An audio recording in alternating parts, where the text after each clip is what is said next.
Et on va voir ce que ça peut donner. Excellent. Dérogation mineure, alors on a un citoyen là, qui a un projet d'agrandissement de son chalet au lac Moutouche. C'est sur le lot 4594 811. Il s'agit en fait de dérogation qui n'est pas très importante, afin de permettre la marge latérale droite de la résidence à 2 mètres au lieu de 4. Parce que déjà, il y a son garage de l'autre côté, puis en plus, il y a en façade, sur le bord du lac, il y a comme un genre de gazebo, promontoire, en même temps, galerie, là, ça fait qu'on ne peut pas de faire ça. Il a consulté son voisin, puis un document écrit à l'effet que lui, ça ne l'incommode pas du tout. Le comité consultatif a regardé ça et il recommande à la municipalité de l'accepter. C'est qu'on passera à une résolution pour la dérogation mineure. Oui. Bon, Mme Gagnon. Oui. Appuyé de Je peux l'appuyer, M. monsieur. Yolland. Oui.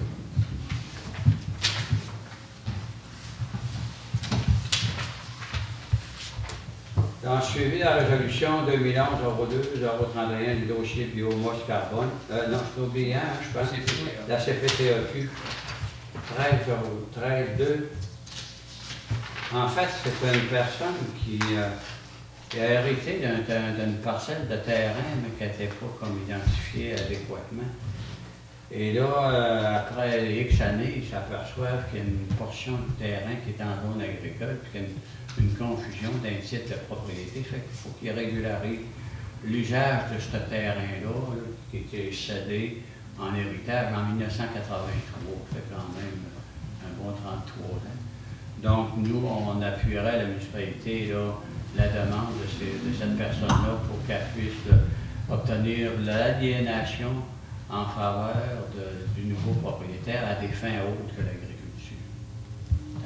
Oui, oui, on fait la proposition, monsieur. M. Perron, Je peux puis l'appuyer, M. monsieur. Simard.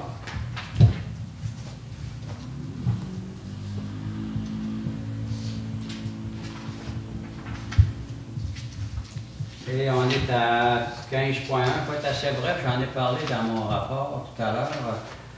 En fait, là, quand le biomasse carbone a demandé d'avoir plus de bois, la municipalité de la Dorée, on a passé une résolution, on appuyait la demande, cependant qu'on souhaitait que le ministre, avant d'accorder des volumes de bois supplémentaires, s'assure que des projets comme le nôtre, que ce soit des palettes, que ce soit des besoins d'approvisionnement ou de biomasse pour cogène, pour granules légers ou autres, et aussi, comme il y avait du boulot dans notre demande, on voulait aussi être capable d'envoyer certaines parties de notre production à la tuque, à Rockten ou à Tromolou pour faire des planchers. Fait qu'on avait passé cette résolution-là, on a eu un accusé de réception et le ministère a fait répondre par le sous-ministre, qui est M. Richard Savard, là, que bon, on rappelle le mandat de Saint-Félicien, puis que là, la Direction générale d'attribution des bois a accompagné le promoteur en question, que le ministère ne dispose pas de volume de bois libre de droit, etc.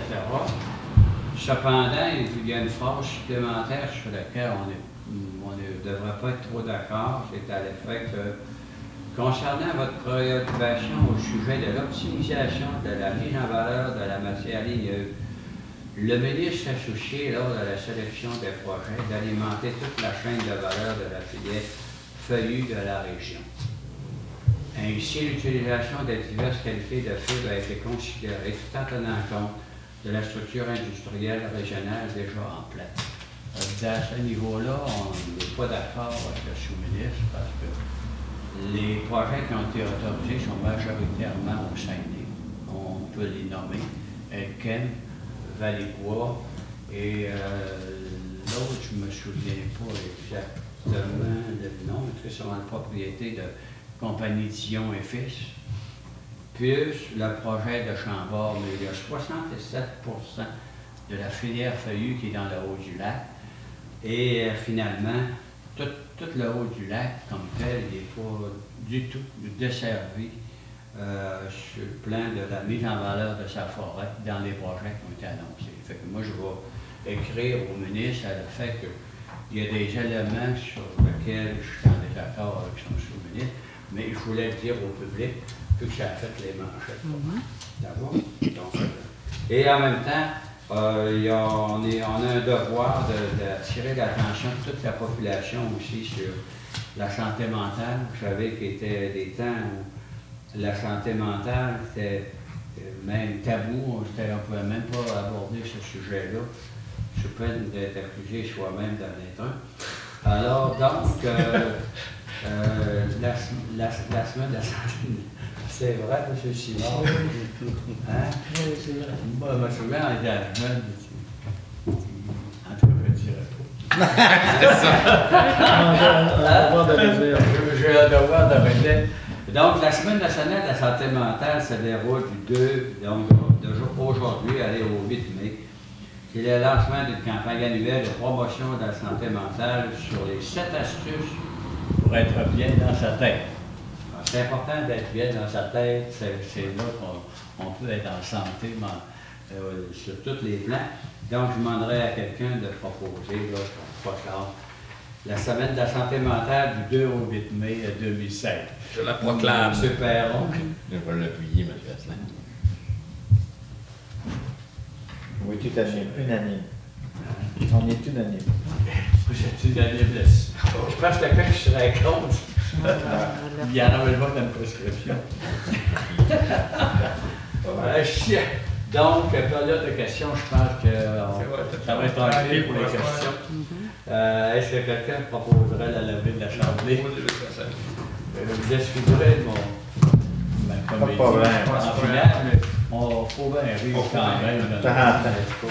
Maintenant là-haut, il y a un problème.